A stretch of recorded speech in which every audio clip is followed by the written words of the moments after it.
Marwari media आप देख रहे हैं। आज है 1 सितंबर 2025 सोमवार का दिन, हिंदू तिथि भाद्रपद माह की नवमी। नजर डालेंगे आज की बड़ी खबरों पर। शुरुआत करेंगे देश की बड़ी खबर के साथ। सबसे पहले तो देखिए, आज से नए महीने की शुरुआत के साथ ही कई बड़े बदलाव हो रहे हैं जो सीधे आम आदमी से जुड़े हैं। सितंबर महीने में पैसों से जुड़े कई बड़े नियमों में बदलाव होने जा रहा है जो सीधे आम आदमी की जेब पर असर डालेंगे। आज से चांदी की ज्वेलरी खरीदने वालों के लिए नया नियम लागू हो जाएगा। अब ग्राहकों के पास दो विकल्प होंगे, वह चाहे तो हॉलमार्क सिल्वर खरीद सकते हैं या फिर नॉन हॉलमार्क सिल्वर भी खरीद सकते हैं। BIS ने सिल्वर ज्वेलरी के लिए भी होम मार्किंग की सुविधा शुरू करने का फैसला किया है। इसके साथ ही FD नियमों में बदलाव होने जा रहा है। अभी कई bank special fixed deposit scheme चला रहे हैं जिनकी आखिरी तारीख सितंबर 2025 है। यानी अगर आप FD में निवेश करना चाहते हैं तो बेहतर ब्याज दर पाना चाहते हैं तो इंडियन बैंक, IDBI बैंक और कई अन्य बैंकों में स्पेशल FD योजनाओं में 30 सितंबर से पहले निवेश करना जरूरी है, क्योंकि इससे आपको थोड़ा सा ज्यादा बेनिफिट मिल सकता है। आगे बढ़ेंगे, एक और बड़ी खबर। 7 सालों के बाद चीन पहुंचे PM मोदी। कल राष्ट्रपति शी जिनपिंग से मुलाकात की। दोनों के बीच 50 मिनट तक बातचीत हुई। इसमें मोदी ने आतंकवाद का मुद्दा उठाया। मोदी ने यह भी कहा कि भारत और चीन के बीच सहयोग से 2.8 अरब लोगों को फायदा होगा और यह पूरी मानवता के कल्याण का रास्ता खोलेगा। इसके साथ ही PM मोदी ने शी जिनपिंग को भारत में आयोजित ब्रिक्स 2026 में आने के लिए न्योता दिया। वहीं मीटिंग में जिनपिंग ने कहा कि PM मोदी से मिलकर खुशी हुई। ड्रैगन चीन और हाथी भारत को एक साथ आ जाना चाहिए। वैसे आपको बता दूं, मोदी शनिवार शाम 2 दिन के जापान दौरे के बाद चीन पहुंचे थे। जून 2020 में हुई गलवान झड़प के बाद भारत और चीन के संबंध खराब हो गए थे। इस यात्रा का मकसद दोनों देशों के बीच सीमा विवाद को कम करना और अमेरिकी राष्ट्रपति डोनाल्ड ट्रंप की नीतियों को मुंहतोड़ जवाब देना है।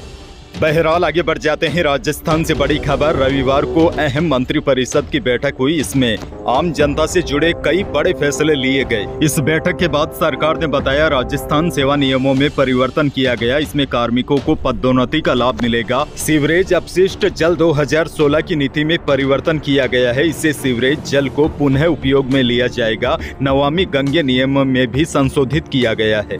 इसके साथ ही शिक्षा विभाग में कॉलेज एजुकेशन सोसाइटी 374 महाविद्यालयों में सरकार भर्ती करेगी। धर्म परिवर्तन को रोकने के लिए भी संशोधन के बाद फिर से सरकार बिल पेश करेगी। वहीं सौर ऊर्जा को प्रोत्साहित करने के लिए भी कैबिनेट बैठक में कई अहम फैसले लिए गए हैं। सरकार ने कहा है कि अगली दिवाली तक राजस्थान में 2 लाख स्ट्रीट लाइटें लगाई जाएगी। इसके लिए 160 करोड़ रुपए अतिरिक्त खर्च किए जाएंगे।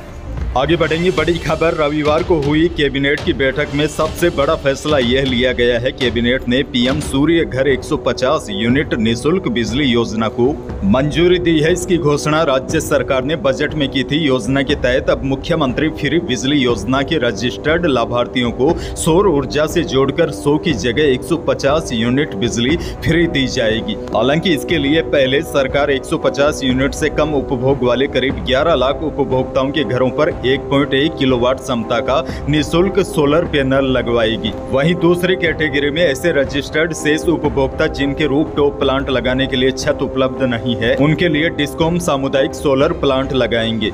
वैसे इसको लेकर मैं जल्द ही आपको एक पूरी डिटेल के साथ वीडियो देने की कोशिश करूंगा ताकि आप आसानी से समझ सके कि 150 यूनिट फ्री बिजली कैसे मिलेगी। आगे बढ़ेंगे, बड़ी खबर देखिए। कल सरकार ने एक और बड़ा फैसला लिया है। जबरन धर्म परिवर्तन पर अब सख्त सजा मिलेगी। अवैध धर्मांतरण करवाने पर न्यूनतम 7 साल और अधिकतम 14 साल, इसके अलावा न्यूनतम 5 लाख रुपए जुर्माना लगाने का प्रावधान किया गया है। आगे बढ़ेंगे, एक और बड़ी खबर। प्रदेश में ऊंटों की संख्या में निरंतर कमी पर उनके संवर्धन संरक्षण को लेकर प्रदेश सरकार ने महत्वपूर्ण फैसला लिया है। इस पर पशुपालन विभाग मंगला पशु बीमा योजना में अब पशुपालकों के अधिकतम 10 ऊंटों का निःशुल्क बीमा करेगा। दरअसल पूर्व में 1 ऊंट का बीमा करवाने का ही प्रावधान था। अब पशुपालक अधिकतम अपने 10 ऊंटों का निःशुल्क बीमा करवा सकेंगे। इस योजना से फायदा ये होगा, जैसे कोई बीमारी आ जाती है या फिर हादसा, प्राकृतिक आपदा, इन सब में ऊंट की मौत हो जाती है। बीमित ऊंट के मरने पर अधिकतम 40,000 रुपए बीमा राशि देने का प्रावधान है।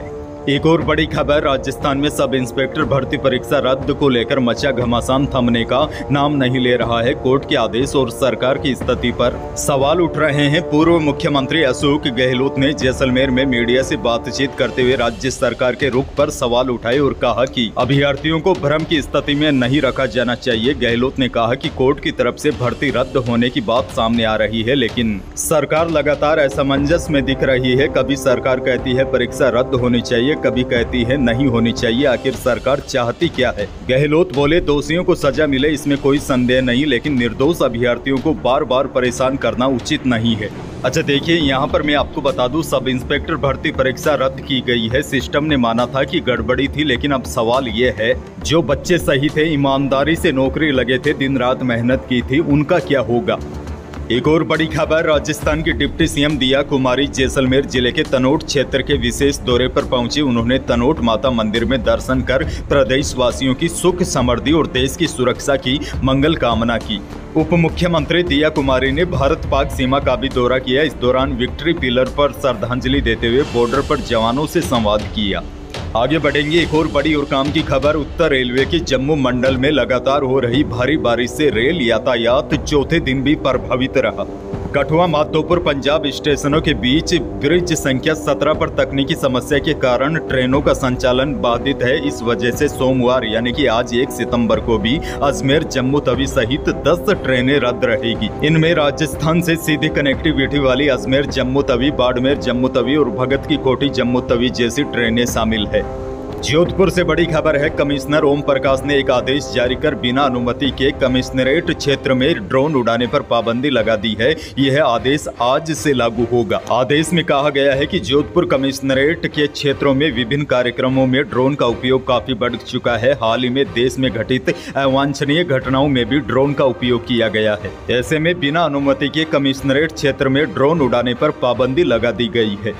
हनुमानगढ़ जिले से बड़ी खबर, जिले के कई गांवों में बीते 3-4 दिनों से रुक रुक कर बारिश का दौर जारी है, जिसकी वजह से अलग अलग हिस्सों में 10 मकान की छत और दीवारें गिर गई। हनुमानगढ़ में स्थित भटनेर दुर्ग की दीवार बारिश की वजह से ढह गई। गनीमत रही कि कोई बड़ा हादसा नहीं हुआ।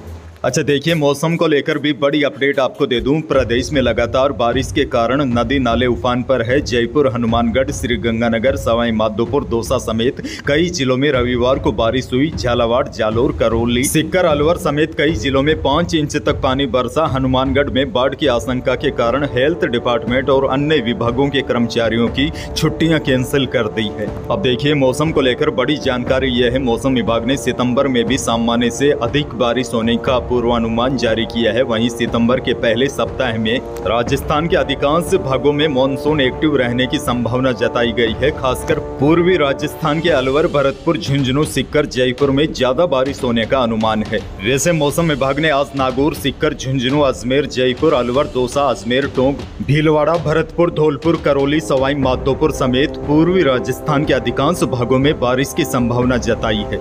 अंत में एक और बड़ी जानकारी आपको दे दूं, राजस्थान मुख्यमंत्री किसान सम्मान निधि योजना की अगली किस्त को लेकर आप कई किसान भाइयों के लगातार सवाल आ रहे हैं कि सीएम किसान योजना की चौथी किस्त कब आएगी। तो देखिए, इसको लेकर बड़ी जानकारी ये है, वैसे फिलहाल सरकार की ओर से अभी तक कोई आधिकारिक तारीख जारी नहीं की गई है, लेकिन सितंबर महीने में विधानसभा सत्र शुरू होने जा रहा है। पक्की खबर मिली है कि इस सत्र में कुछ विधायक इस मुद्दे को जोरदार तरीके से उठाने वाले हैं। जैसे ही विधायक इस सवाल को विधानसभा में पूछेंगे और सरकार की तरफ से निश्चित ही जवाब आएगा कि किसानों के खातों में सीएम किसान योजना की चौथी किस्त कब आएगी। तो फिलहाल विधानसभा सत्र के बाद ही तारीखों का पता चलेगा कि अगली किस्त कब तक किसानों के खातों में ट्रांसफर होगी।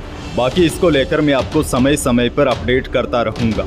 तो फिलहाल यही थी प्रदेश और देश की आज की कुछ बड़ी और महत्वपूर्ण खबरें। वीडियो को लाइक करना बिल्कुल न भूलिए और चैनल पर नए हैं तो सब्सक्राइब जरूर कीजिए ताकि आप अपडेट रहे बड़ी और काम की खबरों से।